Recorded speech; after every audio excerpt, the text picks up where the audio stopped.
Hello student, आज के editorial का टॉपिक है justice anger and Nithari acquittals. इसको आप कनेक्ट कर पाएंगे जीएस 2 इंडियन पॉलिटी के पार्ट से। टॉपिक है structure, organisation and functioning of the executive and judiciary ministries and departments of the government, pressure groups and formal informal association and their role in the polity.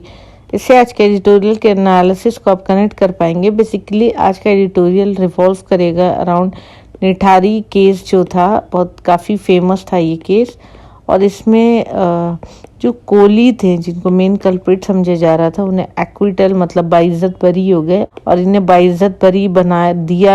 ये judgement दिया किसने? Allahabad high court ने ये judgement पास किया और उसमें find out किया कि जब high court, supreme court, in fact president of India भी मना कर रहे थे उन्हें मर्सी देने से और उन्हें सज़ा मिलती, सज़ाए मौत, फिर भी उन्हें कैसे एक्विटल मिल गया, उसका क्या बैकग्राउंड था, कैसे वो बाइज्जत बरी हो गए, उसमें एविडेंस का क्या रोल था, उसके ये अराउंड आज का एडिटोरियल रिवॉल्व करेगा।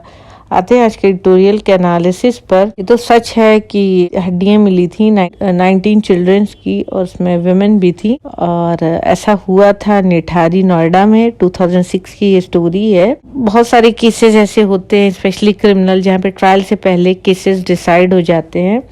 और इनमें से दोनों ही केसेस में, जिसमें 2 पर्सन थे, सुरेंद्र कोहली एंड मोनिंदर सिंह पांदर, ये गिल्टी थे दोनों आदमी फॉर देयर क्राइम्स। और इनके लिए ऐसा इमेजिनेशन किया जा रहा था कि ये इंसानों को खाते हैं, कैनिबलिज्म है। और इस तरीके की कलेक्टिव मेमोरीज है इन लोगों को लेकर। अगर टर्म ऑफ जस्टिस की बात करें तो इन्हें एक्विटल मिला क्यों? दोनों ही लोगों को, कोहली और पांदर को। अगर एक तरफ देखें तो जिस तरीके से फैमिलीज को लॉस हुआ, जो विक्टिम थे वो काफ़ी ज़्यादा था, और दूसरी तरफ देखें कलेक्टिव कमिटमेंट था रूल ऑफ लॉ का, और एक अजम्पशन होता है इनोसेंस का। कोर्ट के सामने हर इंसान इनोसेंट है अनटिल अनलेस उनको गिल्टी नहीं फाइंड आउट किया जाए एविडेंस बेसिस पर। आसान नहीं है इस प्रिंसिपल्स पर बने रहना, और स्पेशली जब ह्यूमन ट्रेजेडी होती है। तो क्या ये मैटर करता है कि रिलायबल एविडेंस था या नहीं था कॉन्विक्ट कोहली और पांदेर के अगेंस्ट? क्या डिमांड करना चाहिए कॉन्विक्शन किसी भी कॉस्ट पर, चाहे एविडेंस सही से मिल रहे हो या नहीं मिल रहे हो? तो ये एक स्टोरी है दिसंबर 2006 की, जहाँ पर इंसानों की हड्डियां मिली थी नाला के बाहर, आउटसाइड कोठी नंबर D5 इन निठारी। कोहली रिसाइड करते थे और उनके एम्प्लॉयर पांडेर भी, और ये दोनों साथ में रहते थे। और एक सेंसेशनल रेप की स्टोरी काफ़ी न्यूज़ में थी, और मर्डर, और उसके साथ सबसे ज़्यादा चर्चा में था कैनिबलिज्म मतलब ह्यूमंस को खाना। और कोहली ने कन्फेस किया था इस बात को मैजिस्ट्रेट के सामने, और ऑलमोस्ट उन्होंने 60 डेज कस्टडी में दिया था सेंट्रल ब्यूरो ऑफ इन्वेस्टिगेशन के, CBI के। उनकी प्ली थी कन्फेशन में कि उन्हें टॉर्चर किया गया, और ये टॉर्चर पुलिस ने किया है और इग्नोर कर दिया। इस टॉर्चर को देखते हुए मैजिस्ट्रेट ने, CBI ने रजिस्टर किया 16 केसेस, 16 मर्डर्स के लिए। पहले केस को ट्राई किया गया सेशन कोर्ट में, और फिर रिलाई किया गया पूरी तरीके से कन्फेशन पर, और डिस्कवरी की गई जो ह्यूमन रिमेन्स की आउटसाइड D5, और कॉन्विक्ट करार दिया गया और सेंटेंस दे दिया गया कोहली को डेथ का। ये जजमेंट आया था फरवरी 2009 में। इलाहाबाद हाई कोर्ट और सुप्रीम कोर्ट ऑफ इंडिया ने रिलाई किया कोहली के कन्फेशन पे और कंफर्म किया उन्हें डेथ सेंटेंस। मतलब हर तरफ इन्हें कोहली को डेथ सेंटेंस मिल रहा था। ये केस इस हद तक बढ़ गया था कि प्रेसिडेंट ऑफ इंडिया तक प्ली चली गई थी कि कोहली के लिए मर्सी पिटीशन फाइल की गई ताकि इन्हें मर्सी मिल जाए। सिर्फ एक हाई कोर्ट ऐसा था जिसे कोई ऐसा रीजन नहीं दिख रहा था कि उन्हें कोहली को एग्जीक्यूट किया जाए। कोहली अभी भी डासना डिस्ट्रिक्ट के जेल में है और उन्हें लाइफ सेंटेंस दे दिया गया है इस मर्डर के लिए। बाकी के जो 12 केसेस हैं जहां पर कोहली ने कन्फेशन किया था और जिसे मेन स्टेज दिया गया था, और जो प्रोसिक्यूशन केस थे उसमें भी इलाहाबाद हाई कोर्ट ने अब क्या किया है, कोहली को एक्विटल दे दिया है, बाइज्जत बरी कर दिया, सेम एविडेंस जो अवेलेबल थे पहले उसी पर। और उन्होंने राइट अप यूज किया सुप्रीम कोर्ट ऑफ इंडिया का फर्स्ट केस में क्या अचानक से बदल गया? ये तो एक क्वेश्चन की बात है ना कि पहले उन्हीं सारे एविडेंस पे उन्हें सजा मिल रही थी और आज उन्हीं सारे एविडेंस पे उन्हें एक्विटल हो गया। तो इसके पीछे रीजन क्या है? हाई कोर्ट ने हाईलाइट किया कोहली लॉयर जो हैं वो सक्षम रहे इन्वेस्टिगेट करने में और उन्होंने एडमिट किया लीगली जो बड़े बड़े फ्लॉज हुए थे इन सारे 12 केसेस में, जो लार्जली अवेलेबल नहीं है फर्स्ट केस में। कोहली क्योंकि एक इलिटरेट और पुअर पर्सन है और ये पूरी तरीके से रिलायंट था अपने डिफरेंट लॉयर के ऊपर। एडमिशन के बेसिस पर हाई कोर्ट ने कंक्लूड कर दिया कि इन्वेस्टिगेशन जो है वो डीपली फ्लॉड है, इसमें काफी कमी है दोनों ही लेवल पर। अगर बात करें पुलिस या सीबीआई, दोनों फेल थे इन्वेस्टिगेट करने में। अच्छा इन्वेस्टिगेशन दोनों ने नहीं किया। D5 सर्जन जो है उन्होंने दोनों ने ही इन्वेस्टिगेशन सही से नहीं किया। उसके नेबर का जो D5 के बगल में रहते थे एक सर्जन, और जिनका इंटेरोगेशन जरूरी था कि जो नेबर थे उन्हें ऑर्गन ट्रैफिकिंग के लिए पहले भी इंटेरोगेट किया गया था, पहले की तरह नहीं।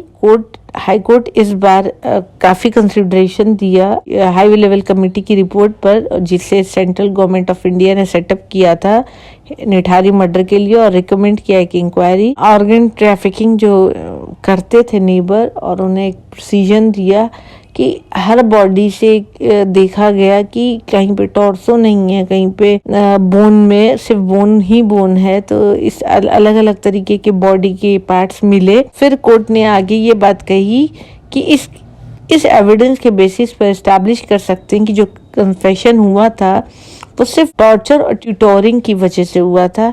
कोहली यहाँ पे पहली बार नहीं एक्विटल हुआ, कोहली ट्रायल कोर्ट में भी एक्विटेड किया गया। बाकी मर्डर्स के लिए भी कोहली को पब्लिकली भी हर लोग देखते हैं कि किस तरीके से लीगल वर्ड्स को, लीगल टर्म्स को अननेसेसरी तोड़ मरोड़ के सच के तौर पे दिखाया जाता है। एक परसीव फेलियर है लीगल सिस्टम का कि वो कंफर्म कर सके लोगों की, जो जनता है उनके बिलीफ को, कि कोहली जो गिल्ट लोगों की नज़र में था एक, और जो जनता का उसके लिए एक बहुत ज़्यादा गुस्सा और फ्रस्ट्रेशन था, उसको कैसे बदल सकते हैं? क्योंकि वो तो पब्लिक की नज़र में तो एक कॉन्विक्ट पर्सन है। यहाँ पर कोई भी विलिंगनेस नहीं दिखाई गई कि इसको पॉज किया जाए, क्वेश्चन किया जाए जो कंडक्ट इन्वेस्टिगेशन एजेंसी ने किया है इस केस में। हमारा इसमें कलेक्टिव इंटरेस्ट है कि क्रिमिनल कॉन्विक्शन को एक बेहतर क्वालिटी के एविडेंस पे बेसिस बनाया जाए और कोर्ट को अनक्रिटिकली एक्सेप्ट नहीं करना चाहिए प्रोसिक्यूशन के नैरेटिव्स को। उन्हें सही तरीके से एविडेंसेस देखना चाहिए।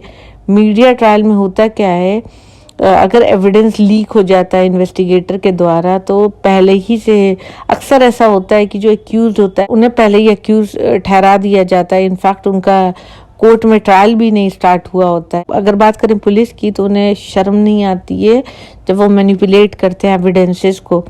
पब्लिक प्रेशर भी उनके ऊपर काफ़ी ज़्यादा होता है। अब अगर एक पुअर मैन की अगर बात करें, जब उनकी बात आती है तो यहाँ पे भी कम सरप्राइज एक इनोसेंट जनरली पुअर पर्सन, उसे भी क्रिमिनल केसेस को लेकर काफ़ी कंसर्न्ड होगा, तो वो क्या करेगा? अगर एपलेट कोर्ट की बात करें तो आज के टाइम पे इस तरीके का रॉन्गफुल कॉन्विक्शन एक रोल ऑफ डाइस की तरह हो गया है, जहाँ पर गलत फैसले हो जा रहे हैं। ये डिपेंड करता है जजेस की आइडेंटिटी पर और उनका टॉलरेंस क्या है पब्लिक प्रेशर को लेकर। इस तरीके के कंट्रास्ट पे अगर देखें तो जिस तरीके से कोहली के केस को अप्रोच किया गया, सुप्रीम कोर्ट ने रिसेंटली अक्विटेड किया है 13 पीपल को जिन्हें सजाए मौत मिली थी। अगेन कोर्ट को डिससेटिस्फैक्शन था पुलिस के इन्वेस्टिगेशन से, और जिससे वो बचना चाह रही थी इस तरीके के केसेस से।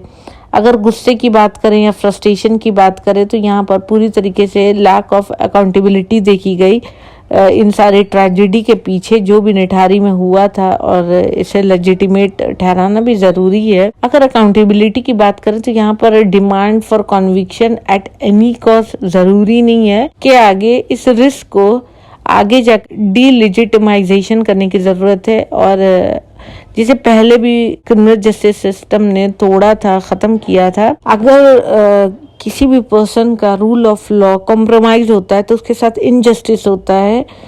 हमारा सिर्फ प्रोटेक्शन अगेंस्ट स्टेट नहीं है, बल्कि उसके साथ भी है कि हम किसे चूज कर रहे हैं, किसे पनिश कर रहे हैं और किसकी बदनामी हो जा रही है मीडिया की वजह से। तो ये सारी चीज़ें भी इम्पोर्टेंट हो जाती है। तो ये था आज का एडिटोरियल का analysis. Thank you for watching my video. Please like, share and subscribe.